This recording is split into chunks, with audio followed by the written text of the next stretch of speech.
They called Earth young until humanity's starship roared to life. The council chamber floated in the darkness of space like a massive crystal. Inside, 7 alien species sat in a circle, their seats rising high above the center floor. Each species looked different from the others. Some had scales, others had fur, and a few glowed with soft light. They were the eldest races, and they had ruled the galaxy for millions of years. Today they had visitors from Earth. Ambassador Sarah Chen walked into the chamber with her team of 5 humans. Their footsteps echoed in the huge room. Chen wore a simple blue uniform with Earth's flag on her shoulder. She held her head high, but her hands were sweating inside her gloves. This was humanity's first official meeting with the galactic powers. The aliens watched them with curious eyes. Some looked amused. Others looked bored. A tall alien with golden skin stood up. His name was Ambassador Veltrax, and he spoke for the Galactic Council. His voice was smooth and filled the entire chamber. "Welcome, humans of Earth," Veltrax said. "We have reviewed your petition to join our civilization." Chen stepped forward. "Thank you, Ambassador. We are honored to be here. Humanity hopes to learn from your wisdom and contribute to galactic peace." A ripple of soft sounds moved through the alien observers. Chen realized they were laughing. Veltrax raised one hand and the room became silent. "Your enthusiasm is noted. However, the Council has concerns. Your world is very young. Earth formed only 4.5 billion years ago. Your species has existed for merely 200,000 years. An alien that looked like a floating jellyfish spoke next. Her voice sounded like wind chimes. "My civilization has traveled the stars for 12 million years. We have forgotten more than your species has learned." A third alien, covered in dark scales, leaned forward. This was Ambassador Thalxor of the Kral Dominion. His teeth were sharp when he smiled. "We have reviewed your technology. Chemical rockets. Primitive fusion drives. You still use combustion engines on your planet's surface. How quaint." Chen felt her jaw tighten, but she kept her voice calm. "We are young, yes, but we are eager to learn. We request access to faster-than-light technology. With your help, humanity could explore the galaxy and—" "No," Veltrax said simply. The word hung in the air like a stone. Chen blinked. "No? But we have met your basic requirements. We have achieved space travel. We have united our world under one governing body. You have done the minimum," Veltrax interrupted. "But sharing our technology with such a young species would be dangerous. You might hurt yourselves, or worse, you might accidentally hurt others." The jellyfish alien spoke again. "We offer you protectorate status instead. You will be under our guidance. We will protect you from threats. In time, perhaps in 10 or 20,000 years, you may be ready to stand on your own." 20,000 years? One of Chen's team members whispered behind her. Thalxor laughed, a harsh sound. "Be grateful for the offer, humans. Not all young species receive such kindness. Some are simply ignored until they prove themselves worthy. Others are conquered by those less patient than us." Chen felt anger burning in her chest, but she forced herself to breathe slowly. She had expected this. The intelligence reports had warned her. The galactic powers saw humanity as children playing with toys. "We appreciate your generous offer," Chen said carefully, "but humanity must respectfully decline. We will not accept protectorate status." The chamber erupted in noise. Aliens spoke to each other in dozens of languages. Veltrax raised both hands for silence. "You decline our protection?" Veltrax asked. "You realize this means you will receive no technology from us. No guidance. No help if enemies threaten you." "We understand," Chen said. Her voice was steady now, cold and hard. "Earth will find its own way forward." Thalxor stood up from his seat. His eyes gleamed with something that might have been threat or amusement. "Brave words from such a fragile species. I hope your pride does not lead to your extinction." Chen met his gaze without flinching. "Humanity has survived ice ages, plagues, and wars. We will survive the galaxy too." Veltrax made a gesture and the meeting was over. "Very well. Earth's petition is denied. You may return home.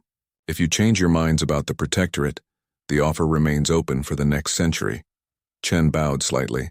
"We won't change our minds." She turned and walked toward the exit, her team following behind her. As the doors closed behind them, Chen heard the aliens talking amongst themselves. Their voices were filled with pity and amusement. The humans were fools, they said. The humans would come crawling back within a year. In the transport ship back to Earth, Chen's team sat in silence. Finally, the youngest member spoke. They laughed at us, he said quietly. Yes, Chen agreed. They did. What do we do now? Chen pulled out her secure communication device. Her fingers moved quickly across the keyboard, entering passwords and encryption codes.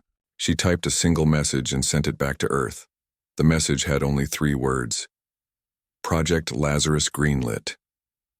She looked out the window at the stars. Somewhere out there, hidden in Saturn's rings, humanity's greatest secret was waiting. The aliens thought humans were primitive. They thought Earth was too young to matter. They were wrong. Chen smiled, but it was not a happy smile. It was the smile of someone who knew a secret. A big secret that would shake the galaxy. Now, she said to her team, we show them what young species can do. The discovery happened 15 years ago, long before anyone thought about meeting aliens. Dr. James Okonkwo was mining ice near Olympus Mons on Mars. It was supposed to be a routine mission. His drilling machine hit something solid at 200 meters down. The drill bit broke. Okonkwo thought it was just rock, but the sensors showed something strange. The material was metal, pure metal, in a place where no metal should exist. He reported it to the base commander. Within a week, 50 more scientists arrived. Within a month, 300. They dug carefully, using tools that removed dirt one handful at a time. What they found changed everything. It was a shipyard, a massive construction facility buried under 2 billion years of Martian dirt. The structure stretched for kilometers underground, its walls made of materials that should not exist. The metal did not rust. The computers, though damaged, still held faint power after 2 billion years. Nothing humanity had ever built could last that long. The species that built it was gone. Completely gone. No bodies, no records, no clues about where they went. Just this one shipyard, abandoned and waiting. Okonkwo spent 5 years just learning to read their language. The aliens used mathematics humanity had never imagined. Their physics worked on principles that made human scientists question everything they knew. But slowly, piece by piece, the team decoded the data cores. What they found inside those computers made the whole team stop breathing. Blueprints, thousands of them. Designs for ships that could cross the galaxy in seconds. Weapons that could tear apart stars. Shields that bent reality itself. And at the center of it all, one incomplete design labeled in symbols that translated roughly to the Great Work. It was a ship. But not just any ship. This vessel used something the ancient aliens called a quantum cascade drive. The human scientists did not understand it at first. They thought it was faster than light travel, like the ships the Galactic Council used. But it was not. It was better. Much better. The quantum cascade drive did not move through space at all. It moved space around the ship. It created tiny folds in reality, allowing the ship to step from one point to another instantly. There was no speed limit, no travel time. Just instant movement across any distance. The problem was that the blueprints were incomplete. The ancient aliens had been building this ship when something happened. Something that made them leave or die or disappear. The shipyard was only 60% finished. Critical systems were missing. The mathematics for the core drive had gaps that might be errors or might be intentional puzzles. Humanity had a choice. They could share this discovery with the galaxy and ask for help understanding it, or they could keep it secret and try to finish the work themselves. Director Sarah Chen made the decision. She was young then, just a military officer assigned to Mars security, but she understood something important. If humanity revealed this technology before understanding it, the powerful alien races would take it. They would claim it was too dangerous for young species. They would lock it away or use it themselves. So the project became classified. Top secret.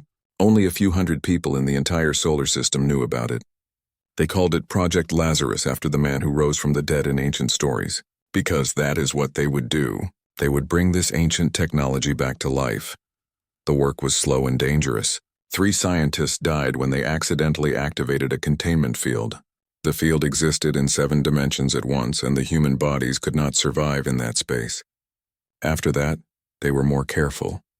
They moved the operation to Saturn's rings, where the ice and rocks would hide their construction from any watching eyes. The Galactic Council had sensors everywhere, but they were not looking at Saturn. Why would they? It was just a gas giant with pretty rings. Inside those rings, humanity built a shipyard of their own. They used the ancient blueprints but added human engineering. The ancient aliens had been bigger than humans, so they scaled everything down. The ancient aliens used different materials, so they substituted with what they could make. Slowly, over 15 years, a ship took shape. Dr. Okonkwo became the head of the science team. His hair turned gray and then white from stress. Every night he had nightmares about what might happen if they got the calculations wrong. The quantum cascade drive played with the basic rules of reality. One mistake and they could tear a hole in spacetime. One error and they could destroy Earth's entire solar system. But they kept working. Because what choice did they have? The galaxy saw humanity as primitive children. If humans wanted respect, they needed power. And this ship would give them that power. When Ambassador Chen returned from the failed Galactic Council meeting, she went straight to the Saturn facility. Dr. Okonkwo met her at the docking port. His face was tired but excited. "We are 80% complete," he told her. "The hull is finished. The quantum cascade drive is installed. We have powered it up 3 times in small tests and it works." "It actually works, Sarah." Chen looked through the window at the ship floating in space. It was beautiful in a strange way. The hull was dark gray, almost black, but it shimmered with energy fields that made patterns of light dance across its surface. The ship was shaped like a blade, sharp and deadly. It was 2 kilometers long and armed with weapons humanity did not fully understand yet. "How long until it is ready for a real voyage?" Chen asked. Okonkwo hesitated. "Full completion? Another 18 months, maybe 2 years." "We do not have 2 years," Chen said quietly. She told him about the council meeting, about Thalxor and his threats, about the intelligence reports that said the Krall were planning something.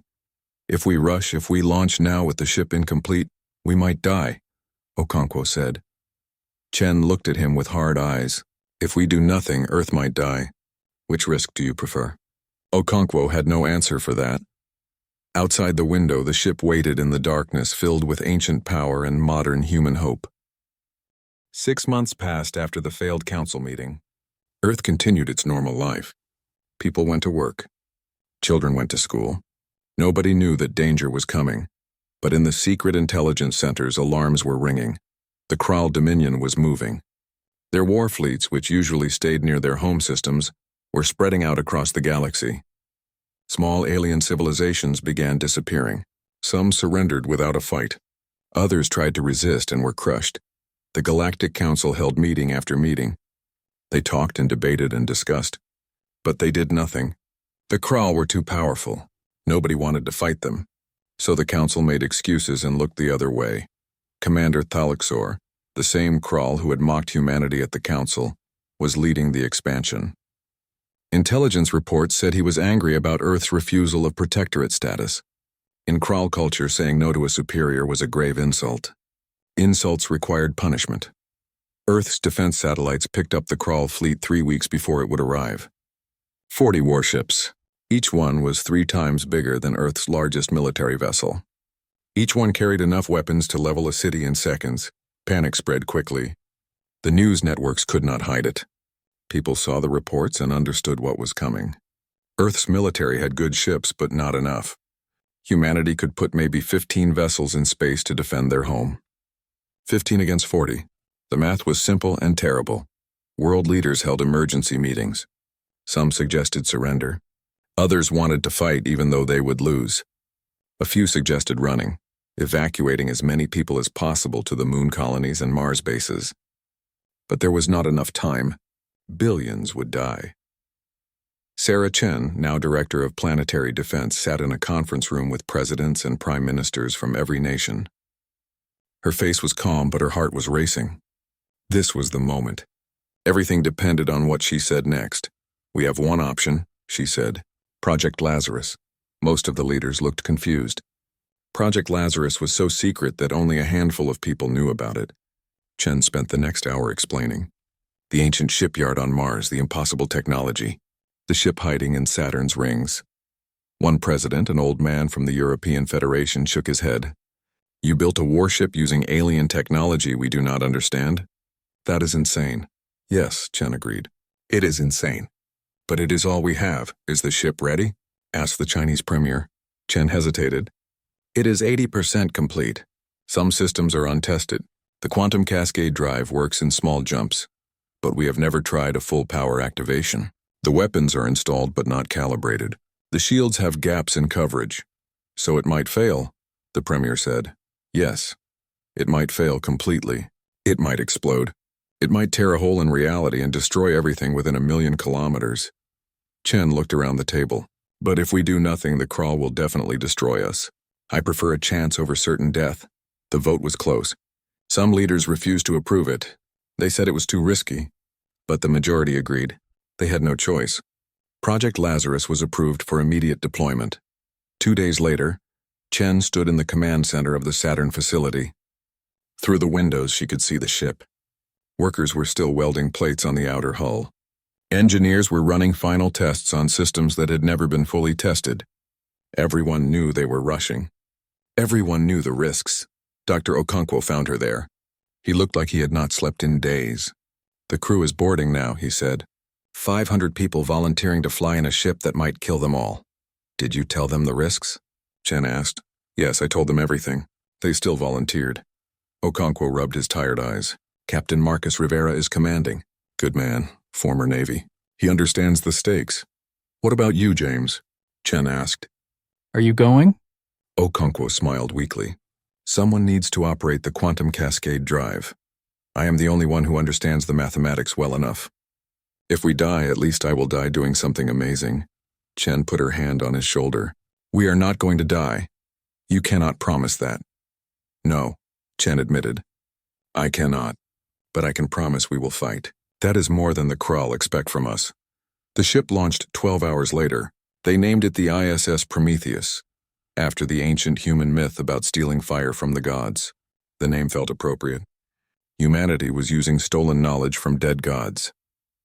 The Prometheus moved slowly out of Saturn's rings. Its engines, a hybrid of human fusion technology and ancient alien power systems, glowed bright blue. As it passed Earth's orbit, the planet below went silent. Everyone was watching. Every screen, every phone, every display showed the same image.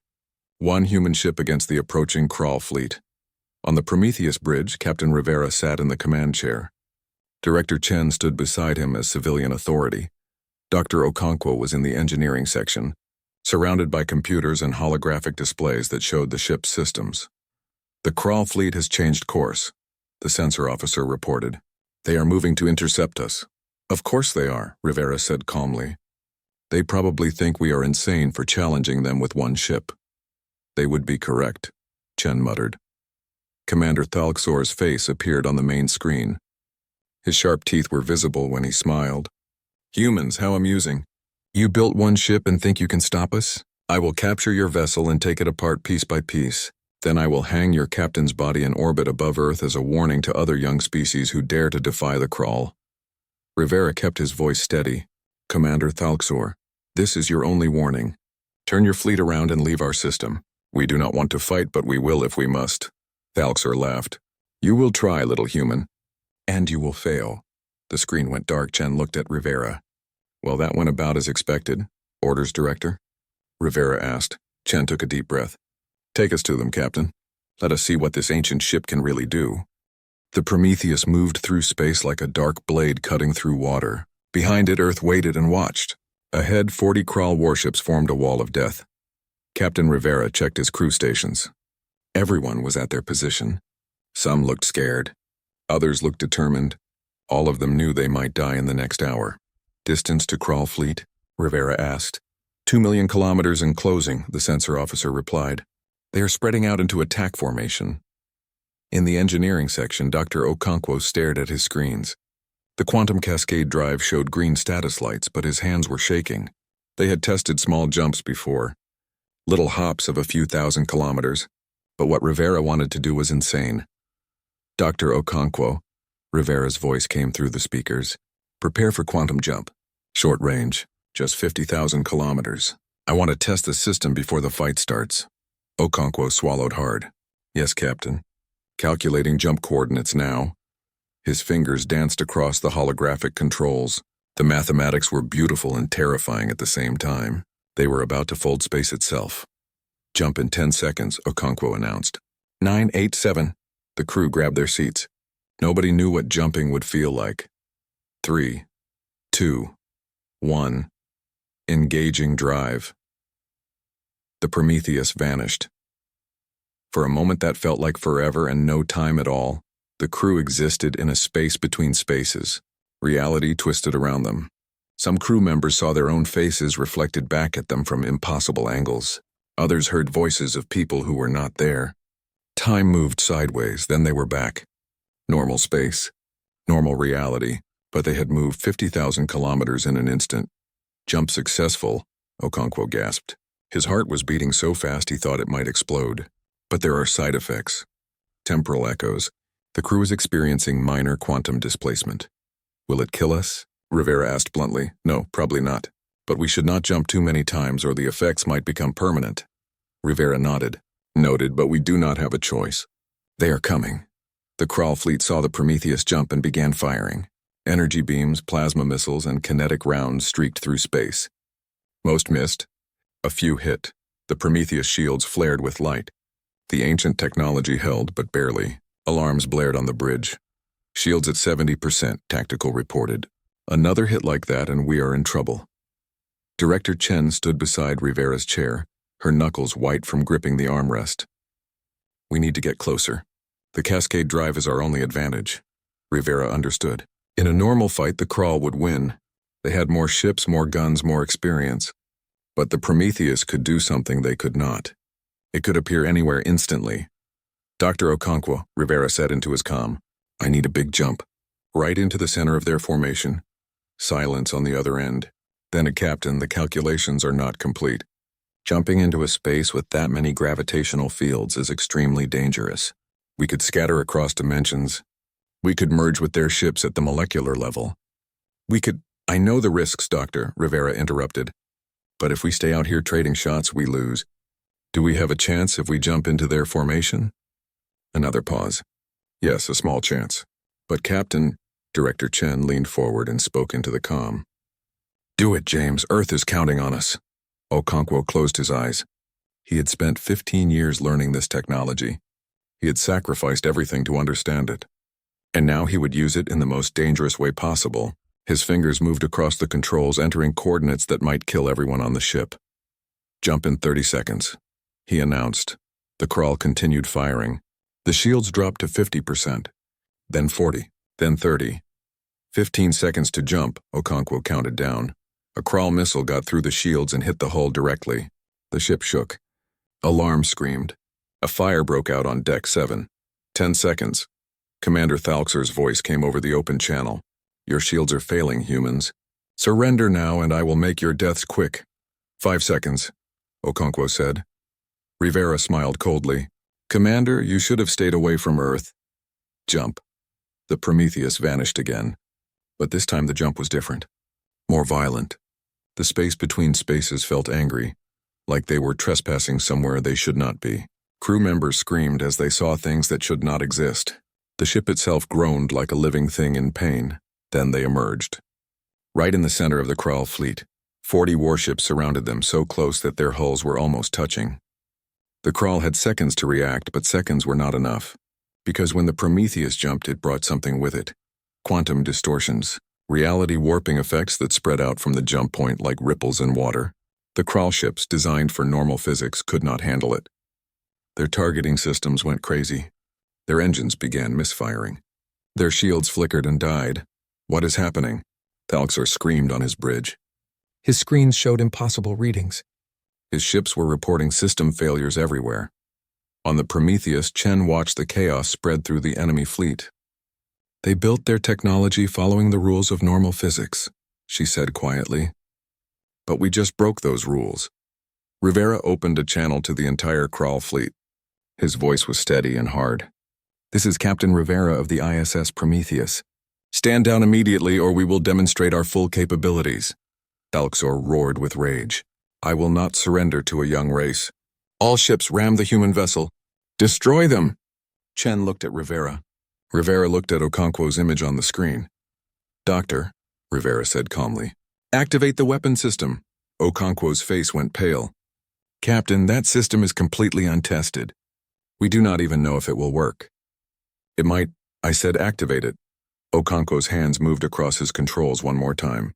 Deep in the Prometheus, ancient technology that had slept for 2 billion years came to life. The ship began to glow with a light that hurt to look at, and then it released the cascade wave. The wave moved out from the Prometheus in all directions.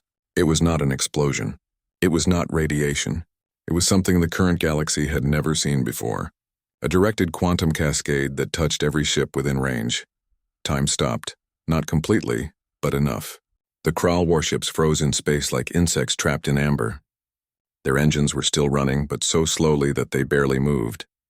Their weapons were firing, but the energy beams crawled through space at the speed of a walking man. Inside the ships, the Kral crew moved like statues, taking minutes to complete a single heartbeat. On the Prometheus bridge, everyone stared in shock. They could see the Kral ships through the windows, frozen and helpless. The effect was temporary, Okonkov had said. Maybe an hour, maybe less. But for now, 40 warships were completely neutralized without firing a single conventional weapon. Status?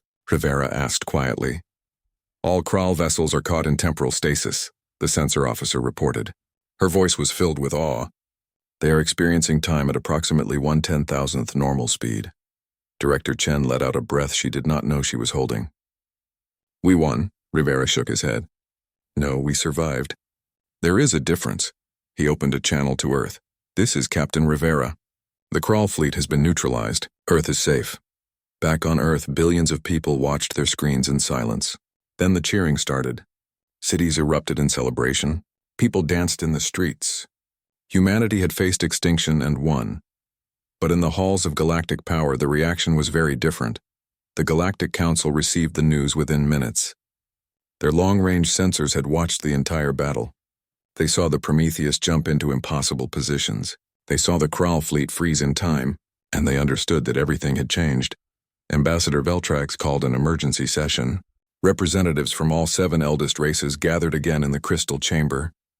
This time there was no laughter. No amusement. Only shock and fear. How did they do this? The jellyfish alien asked. Her voice no longer sounded like wind chimes. It sounded like a funeral bell. Where did humans get this technology? Veltrax displayed the battle footage on a holographic screen. Their ship operates on principles we do not understand. It moves through space without traveling. It affects time itself. This technology is beyond anything in our databases. Thalxor's superior, High Commander Zelkath, stood to speak. He was older than Thalxor and much smarter. The human ship did not destroy our vessels. It only disabled them. They could have killed everyone, but they chose mercy. That tells us something about them. It tells us they are weak, another alien growled. No, Zelkath said firmly. It tells us they are wise. They demonstrated overwhelming power but did not abuse it. That is the mark of a mature civilization, not a young one. 3 days later, Director Chen appeared before the Galactic Council. This time she did not come as a petitioner. She came as an equal. The holographic transmission showed her standing on the bridge of the Prometheus, which had returned to Earth orbit as a guardian. Members of the Council, Chen began. You asked where humanity obtained our technology. I will tell you the truth. She explained everything. The discovery on Mars, the ancient shipyard, the species that came before. The ones who had achieved heights the current galaxy never reached. She showed them images of the ruins and the data cores. These people, whoever they were, existed 2 billion years ago, Chen said. They built wonders and then vanished. We do not know why. But they left behind knowledge. And yes, we took that knowledge. We studied it. We learned from it. And we completed what they began. The council chamber was silent. Every alien present understood what this meant. There had been a civilization before them, a more advanced civilization, and humanity had found their legacy. You had no right, Veltrax said, but his voice was weak. That technology is too dangerous for young species. Chen interrupted. That is what you were going to say, right? But here is the truth, Ambassador. We are not as young as you think. Yes, our civilization is only thousands of years old. Yes, we only reached space recently, but we are not bound by your rules. We are not limited by your fears. We found a path forward that you never looked for, and we took it. The jellyfish alien spoke softly. What do you want, Director Chen? Revenge? Conquest? Chen shook her head. We want what we always wanted, to be respected as equals, to explore the galaxy freely, to live in peace. But we will not accept protection we do not need. We will not bow to species who look down on us. Humanity stands on its own now. Selkath, the Kral commander, stepped forward. The Kral Dominion offers a formal apology to Earth. We provoked an unnecessary conflict. We underestimated you. We will pay reparations and withdraw all military forces from your region of space. Other species quickly followed. Within an hour, 5 alien civilizations had offered formal alliances with Earth. They wanted trade agreements, technology exchanges, cultural programs, the things that equals do with each other. Only Veltrax remained silent. Finally, he spoke. The Council recognizes Earth as a sovereign power with full rights and privileges. Your petition is no longer necessary. You have proven yourselves through action. Chen nodded. Thank you, Ambassador. But understand this. We did not want to prove ourselves through violence. You forced that choice by refusing to see our potential. Remember that the next time a young species asks for help. 1 year later, Dr. Okonkwo stood in a new facility built on Earth's moon. Before him, 5 more ships of the Prometheus class floated in their construction bays. Humanity was building a fleet now, not for conquest, for protection, and for exploration. On the wall, a holographic map showed the galaxy. Most of it was explored by the eldest races. But beyond their territories in the dark spaces between spiral arms, there were places no one had visited in millions of years. Okonkwo traced a path on the map with his finger. Out past the known worlds, out into the deep dark, following faint signals that might be more ruins of the ancient ones. Ready to find out what really happened to them? Rivera asked. He was staying with the Earth Defense Fleet, but he visited sometimes. Yes, Okonkwo said. We owe them that much. They gave us the stars. The least we can do is learn their story. The young race had awakened. Earth had been called primitive, immature, not ready, but humanity had taken that dismissal and turned it into strength. They proved that being young meant having potential. Being new meant thinking differently. Being underestimated meant surprising everyone. The galaxy would never make that mistake again.